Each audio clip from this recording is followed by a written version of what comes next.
Histoire de mes plus vieux ancêtres dont je suis très fier descendant.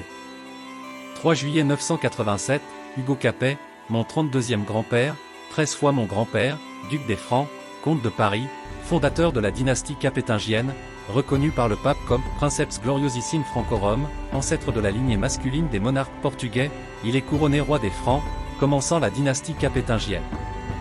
Hugo Capet, roi des Francs, duc des Francs, comte de Paris, fondateur de la dynastie capétingienne, né en 941 et mort à Chartres, les Juifs, le 24 octobre 996, était le fils d'Hugo le Grand, duc de les Francs, comte de Paris, marquis de Neustrie et Edwige de Saxe, petit-fils paternel de Robert Ier, roi des Francs, comte de Paris et Béatrice de Vermandois, et petit-fils maternel d'Henri Ier, roi de Germanie et de Sainte Mathilde de Ringelheim, reine de Germanie.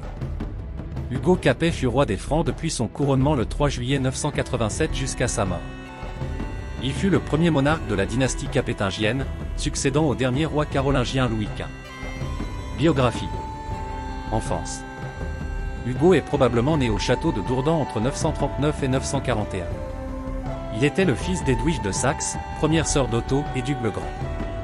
Le 16 juin 956, Hugo le Grand meurt à Dourdan et son fils Hugo Capet va hériter d'un pouvoir de premier ordre. À Rome, le pape le reconnaît comme Princeps gloriosissime Francorum.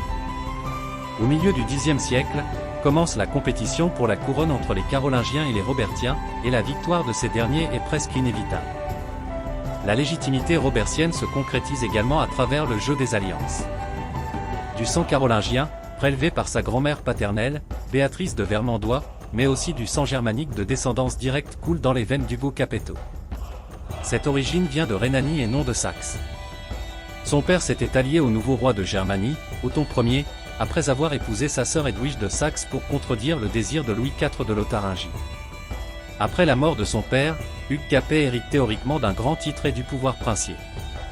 À propos de votre nom. Il existe plusieurs hypothèses pour expliquer le surnom de Capetto, qui servait à distinguer Hugo de son père. L'étymologie populaire suit l'explication d'être le roi du Cap, Chapet, puisqu'avant d'être roi il était déjà abbé, il fut abbé laïque de Saint-Martin de Tours, Saint-Denis de Paris et Saint-Germain d'Auxerre, et les abbés du à cette époque, ils portaient une cape caractéristique, en portugais, caplo, qui, pour des raisons similaires, était le surnom du roi Dom Sancho II du Portugal. D'autres étymologies dérivent des termes pour chef, captu, grosse tête, capillo.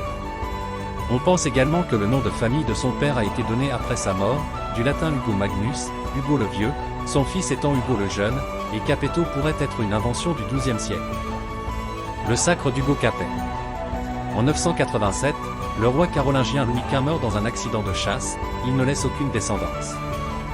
Les grands de Francie occidentale préfèrent un roi non carolingien, ils préfèrent Hugues Capet, descendant des Robertiens. Hugo Capet est couronné dans la cathédrale de Noyon le 3 juillet 987. Son bref règne n'est marqué par aucun exploit illustre, il entame cependant une dynastie de 36 souverains qui se succèdent pendant 800 ans, selon les lois du sang. La haute noblesse du royaume se réunit pour discuter de la succession au trône de France, à Senlis. L'archevêque Adalbaron de Reims, précédemment accusé de trahison par les rois Lothaire et Louis Quint, prononça un discours défavorable à Charles de Basse-Lotharingie et jura en faveur de la candidature d'Hugues, duc des Francs, de lignée robertienne, une branche des Carolingiens. Couronné le duc. Il est très illustre par ses actes, sa noblesse, sa force. Le trône ne s'acquiert pas par droit héréditaire, personne ne doit y être élevé sans se distinguer non seulement par la noblesse de sa naissance, mais par la noblesse de sa naissance. Bonté de son âme.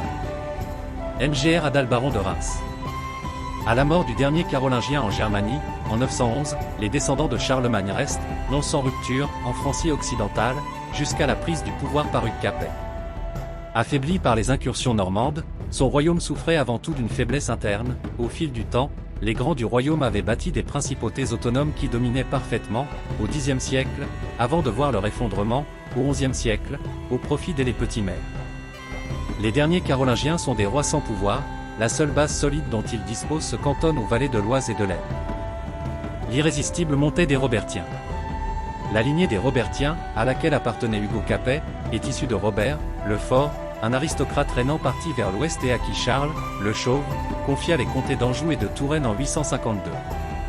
D'une certaine manière, on considère qu'il a été nommé à la défense du Val-de-Loire contre les Normands.